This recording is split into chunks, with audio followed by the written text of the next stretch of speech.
當期奪刀挾持團市，兩槍轟走魔刀狂逃。屯門市廣場原本係一家大細行街食飯嘅歡樂勝地，點知喺2026年1月15號呢個尋常夜晚，竟然變成一個血色刑場。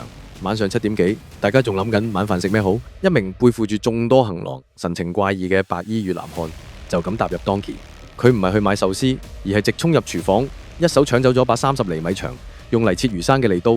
呢把利刀瞬間變成奪命兇器。呢名34歲刀手由商場殺到出屯順街。當時街上密密麻麻都係放工嘅街坊，大家見到呢幕呢，真係嚇到魂飛魄散。佢攞住利刀喺商場橫衝直撞，嚇到啲家長抱住仔女揾地方呢。數名目擊事發經過嘅少年少女表示，案發時幾乎半個快餐店嘅人都衝咗出去，並憶述事發前曾經喺踩單車嘅時候從疑犯擦身而過，僅2至3 cm 嘅距離。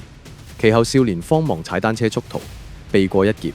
呢名刀手情緒極度激動，揮舞利刀好似入咗魔咁。最令人窒息嘅一刻，佢竟然生擒咗2名路過嘅女士。現場市民形容當時嗰種恐懼係直滲骨髓，以為自己會死喺呢個鬧市中心。警方接報趕到，現場氣氛緊張到連空氣都凝固。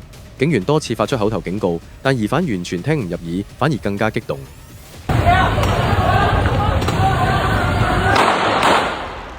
2聲清脆嘅槍聲打破咗屯門嘅夜空。疑犯心口同膊頭中彈，應聲倒下，大片血跡染紅咗平時大家返屋企必經嘅路上。救護車趕到，但係傷勢實在太重，佢喺晚上8點47分喺醫院證實不治。人死咗，但係留低嘅謎團同恐懼仲未散。警方隨後喺疑犯個背囊入邊揾到一袋重達1公斤嘅冰毒，仲有一支伸縮棍。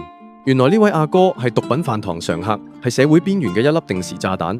家屬話佢有精神病，事發前仲喺街度同鬼講嘢。到底係毒品入腦令佢發狂，定係社會支援制度不足，令一個帶住成公斤毒品嘅精神病患可以喺鬧市自由出入？香港人引以為傲嘅安全神話係咪已經徹底破碎？雖然今次冇無辜途人受傷，但嗰種隨時會被利刀架頸嘅陰霾，恐怕會長留喺屯門街坊嘅心入邊。悲劇背後到底係邊個環節出咗錯？